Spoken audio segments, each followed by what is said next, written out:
ಬಾರದ ಗೃಹಲಕ್ಷ್ಮಿ ಕಂತಿನ ಹಣ ಬೆಳಗಾವಿಯಲ್ಲಿ ಬಿಜೆಪಿ ಪ್ರತಿಭಟನೆ ನಡೆಸಿತು.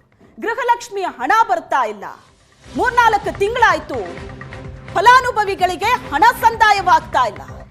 ಬಿಜೆಪಿ ಇದರ ವಿರುದ್ಧ ಪ್ರತಿಭಟನೆ ನಡೆಸಿತು.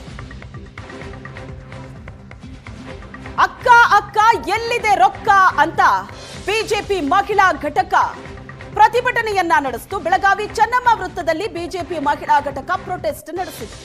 ಗೃಹಿಣಿಯರ ರೊಕ್ಕ ಅಕ್ಕ ತಿಂದಿದ್ದು ಪಕ್ಕ ಅಂತ ಬಿಜೆಪಿ ಘೋಷಣೆಯನ್ನ ಕೂಗಿದೆ.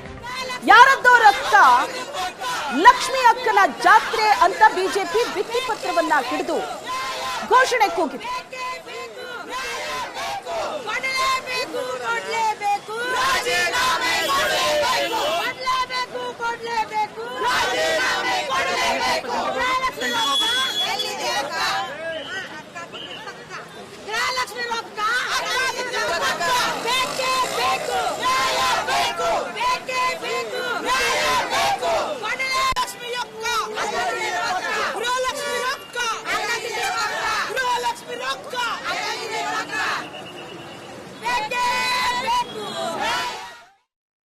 ಅವ್ರು ಹೇಳ್ತಾರೆ ಹಣನೇ ಬಿಡುಗಡೆ ಆಗಿಲ್ಲ, ಭ್ರಷ್ಟಾಚಾರ ಹೀಗಾಗುತ್ತೆ. ಇಲ್ಲ ಅವರು ಸುಳ್ಳು ಹೇಳ್ತಿದ್ದಾರೆ. ಫಸ್ಟ್ ಆಫ್ ಆಲ್ ಈ ಹಣ ಬಿಡುಗಡೆ ಆಗಿದ್ದು ಹೋದ ಸಾರಿ ಮಂಡನೆ ಆದ ಬಜೆಟಲ್ಲಿ.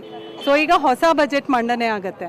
ಸೊ ಈ ಹೋದ ಸಾರಿ ಮಂಡನೆ ಆಗದ ಬಜೆಟನ್ನ ದುಡ್ಡು ಹಾಗಾದರೆ ಹೋಯ್ತು ಎಲ್ಲಿಗೆ? ಈಗ ಅವರು ಹೇಗೆ ಮಾಡ್ತಾರೆ ಅನ್ನೋದೇ ಪ್ರಶ್ನೆ ಆಗಿದೆ. ಅವರು 5,000 ಕೋಟಿ ರೂಪಾಯಿಗಳು ಯಾವ ಅಕೌಂಟ್ಗೆ ಹೋಗಿದೆ, ಎಲ್ಲಿ ಯೂಟಿಲೈಸ್ ಆಗಿದೆ ಅಂತ ಯಾವ ಮಾಹಿತಿ ಕೂಡ ಇನ್ನೂ ಕೊಟ್ಟಿಲ್ಲ. ಯಾವುದು ಮಕ್ಕಳ ರೊಕ್ಕ ಕಾಂಗ್ರೆಸ್ ಎಲ್ಲ ನಿಜಾನೇ ಇದೆಯಲ್ಲ, ಎಲ್ಲ ಕೂಡ ಒಂದೇ ಇದು ಮೆಸೇಜನ್ನು ಕೊಡುತ್ತೆ. ಅಂದರೆ ನಮ್ಮ ರಾಜ್ಯದ ಮಹಿಳೆಯರಿಗೆ ಸೇರಬೇಕಾದ ದುಡ್ಡನ್ನು ಎಲ್ಲಿ ಮಿಸ್ಯೂಟಿಲೈಸ್ ಆಗಿದೆ ಅನ್ನೋದೇ ನಮ್ಮ ಪ್ರಶ್ನೆ ಆಗಿದೆ.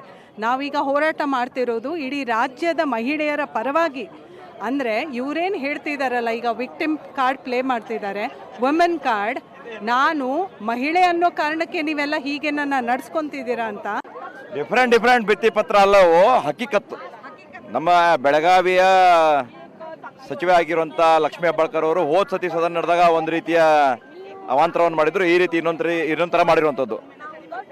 ನಮ್ಮ ಸುರೇಶ್ ಕುಮಾರ್ ಆದಂಥ ನಮ್ಮ ಮಾಜಿ ಸಚಿವರಾದ ಸುರೇಶ್ ಕುಮಾರ್ ಅವರು ಸದನದಲ್ಲಿ ಬಿಚ್ಚಿ ಹೇಳ್ತಾರೆ, ಯಾವ ರೀತಿ ಔರಂಗಜೇಬನ ಟೈಮ್ದಲ್ಲಿ 5 ದಿವಸ ಪೋಸ್ಟ್ಪೋನ್ ಮಾಡ್ಕೊಂಡು ಹೋಗಿ 1 ತಿಂಗಳ ಸ್ಯಾಲ್ರಿನ ಗಡಪ್ ಮಾಡ್ಬೋದು ಅನ್ನೋ ಥರ. ಅದೇ ರೀತಿ ಭಾಳ ಚೆಂದಾಗಿ ಜನವರಿ ಆದಮೇಲೆ ಡೈರೆಕ್ಟ್ ಏಪ್ರಿಲ್ ಬರ್ತದೆ, ಮೇ ಬರ್ತದೆ, ಫೆಬ್ರವರಿ ಮಾರ್ಚ್ ಎಲ್ಲೋಯ್ತು. ನೀವು ಸರ್ಕಾರದಿಂದ ಜನರಿಗೆ ಗ್ಯಾರಂಟಿಗಳನ್ನು ಲಾಗು ಮಾಡ್ತೀನಿ ಅಂತ ಆಶ್ವಾಸನೆ ಕೊಟ್ರಿ, ಗ್ಯಾರಂಟಿಗಳ ಹೆಸರ ಮೇಲೇ ನಿಮ್ಮ ಸರ್ಕಾರವನ್ನು ಸ್ಥಾಪನೆ ಮಾಡಿದ್ರಿ. ಆ 2,000 ಭರವಸೆಯಲ್ಲಿ ಇವತ್ತು ನಾಡಿನ ಹೆಣ್ಣು ಮಕ್ಕಳು ಬದುಕ್ತಿರುವಂಥದ್ದು. ವರ್ಷಕ್ಕೆ ತಿಂಗಳಿಗೆ ಸುಮಾರು 2,500 ಕೋಟಿಯಷ್ಟು ಆಗುವಂಥ ಗೃಹಲಕ್ಷ್ಮಿಯನ್ನು 2 ತಿಂಗಳು ನೀವು ಗಡಪ್ ಮಾಡಿದಾಗ ಟೋಟಲ್ 5,000 ಕೋಟಿ ರೂಪಾಯಿ. ಅದು ಯಾರಿಗೂ ಕಣ್ಣಿಗೆ ಕಾಣಂಗಿಲ್ಲ, ಅದನ್ನ ಸ್ಕಿಪ್ ಮಾಡಿ ನಾವು ಮುಂದಿನ ತಿಂಗಳು ಕೊಡ್ಬೋದು ಅನ್ನುವಂತಹ ಒಂದು ಆಲೋಚನೆಯಲ್ಲಿ ಹೋಗ್ತಿರುವಂತಹ ಕಾಂಗ್ರೆಸ್ ಸರ್ಕಾರವನ್ನು ನಮ್ಮ ಶಾಸಕರಾದಂತಹ ಮಹೇಶ್ ತೆಂಗಿನಕಾಯಿ ಅವರು ಭಾಳ ಚೆನ್ನಾಗಿ ಸದನದಲ್ಲಿ ಹೇಳಿದ್ರು. ಆ ವಿಷಯವನ್ನು ಇಟ್ಕೊಂಡು ಇವತ್ತು ನಾಡಿನ ಎಲ್ಲ ಗೃಹಿಣಿಯರು, ಮಹಿಳೆಯರು